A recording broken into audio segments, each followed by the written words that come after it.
मंदसौर में आज एशिया की सबसे बड़ी लाइब्रेरी नटनागर शोध संस्थान सितामू के 5 कर्मचारियों द्वारा प्रेस वार्ता का आयोजन किया गया, जिसमें उन्होंने डायरेक्टर मनोहर सिंह राणावत के खिलाफ मोर्चा खोल दिया और आरोप लगाया कि किस प्रकार से यह शोध संस्था को एक व्यक्ति अपने अनुसार तानाशाही करके चला रहे हैं। साथ ही एक साथ 2 पदों पर यह व्यक्ति काम कर रहा है और तो और रिटायरमेंट होने के बावजूद भी अपनी अवधि बढ़वाकर अवैध तरीके से सिंहासन पर आसन जमाए बैठे हैं, जो कि पूर्णतः नियमों के खिलाफ है। सभी कर्मचारियों द्वारा यह भी आरोप लगाया गया कि हमें रिटायर होने के बाद भी पेंशन नहीं दी जाती और तो और पूर्व में पीएफ मांगने पर हमारी साथी कर्मचारी पर झूठा आरोप लगाकर एफआईआर भी दर्ज कराई गई और अपने अनुसार पूरी शोध संस्थान के पैसों एवं अन्य सुविधा संसाधनों को निजी तौर पर इस्तेमाल कर नियमों का उल्लंघन किया जा रहा है। बड़े स्तर पर भ्रष्टाचार किया जा रहा है। नटनागर शोध संस्थान में हो रही अनियमितताओं का मामला है और हम 5 कर्मचारी हैं वर्तमान में, जो यहाँ आपको हमारी जानकारी देने के लिए उपस्थित हुए हैं। सभी की व्यक्तिगत जानकारी है, मेरे स्वयं की है कि मेरा 1977 से मुझे वेतनमान दिया गया है 169,300 का, जबकि मुझे 3 साल के लिए 1977 से 1980 के लिए मुझे 250 रुपये पर मंथ वेतन दिया गया था। इस बीच का जो अंतर है वो मुझे आज दिन तक नहीं मिला, बार बार मांग किए जाने के ऊपर भी नहीं मिला। इसके अलावा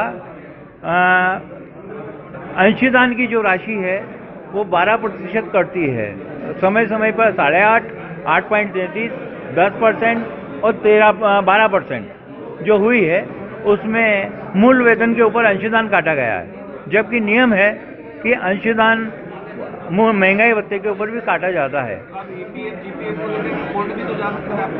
ईपीएफ जीपीएफ कुछ नहीं है, ये जो राशि कटती थी ये स्टेट बैंक ऑफ इंदौर में जमा होती है। पहले क्यों नहीं आवाज उठाई आपके द्वारा? आवाज उठाई थी तो आवाज उठाने के ऊपर बोलते थे कि नौकरी करना है या नहीं करना है। इस दबाव में हमने इस संबंध में कोई शिकायत नहीं की। कर्मचारियों को किस तरीके से निकाला? कर्मचारियों को इनका मैं लेखापाल हूँ। लेखापाल सेवानिवृत्ति के बाद 21/5/2018 को मुझे निकाला गया। निकालने का कारण मैंने भविष्य निधि संगठन में आवेदन किया था। उस संगठन की जो रिपोर्ट है उसका पत्र संस्थान में आया, उसके तत्काल बाद मुझे सेवानिवृत्त कर दिया गया और 1/4/2018 से 21/5/2018 को मुझे सेवा मुक्त किया।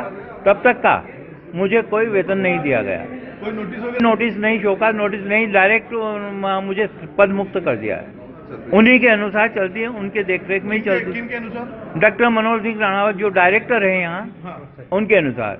यहाँ के अध्यक्ष महोदय जो हैं वो 3-3 महीने में आते हैं। दिल्ली ओबेरॉय होटल के जीएम है, वो 3-3 महीने में आते हैं, इसलिए हमारी सुनवाई समय समय पर नहीं होती। नहीं, मेरा नाम है हिमानी ओझा।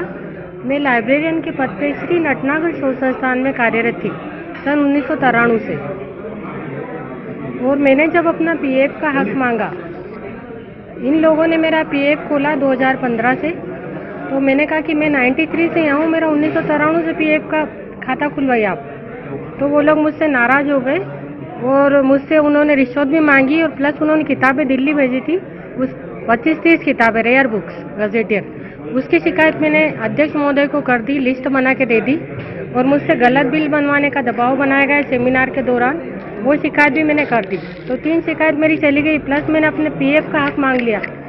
तो मुझ पर प्रतिदिन दबाव बना गया निदेशक द्वारा कि आप अपना पीएफ का हक मत मांगो, नहीं तो मैं आपको नौकरी से निकाल दूंगा। मैं आपकी एक मूल्यांकन समिति गठित करूंगा और आपको नौकरी से निकाल दूंगा। जबकि मेरे रिटायरमेंट में केवल 2.5-3 साल बचे हैं। 1921 में मैं रिटायर हो जाती, इतना कम समय बचा और 24.5 साल सेवा देने के बाद एक झटके में मुझे निकाल दिया गया। और उसमें गवर्नमेंट नॉमिनी रहते हैं। जब मेरी नियुक्ति हुई, जब 2 गवर्नमेंट नॉमिनी थे, उज्जैन के संयुक्त संचालक थे और इंदौर के उच्च शिक्षा के संयुक्त संचालक। तो जब निकाला तब ये लोग नहीं थे। इन घर घर के लोगों ने मिलकर, 2-3 लोगों ने मिलकर मुझे सिर्फ एक के दस्तखत से मुझे निकाला गया है और कोई मुझे शोकाज नोटिस नहीं दिया गया कारण बताओ नोटिस नहीं दिया गया और मुझे निकाल दिया गया।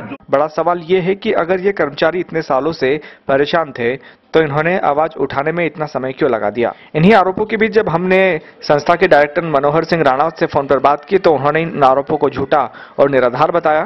साथ ही कहा कि जल्दी वे भी एक प्रेस वार्ता का आयोजन करेंगे व जनता के सामने सच्चाई लाएंगे। अब देखना इस मामले में यह होगा कि कौन कितना सच बोल रहा है और कौन कितना झूठ। गौरव त्रिपाठी, जनमत न्यूज, मंदसौर।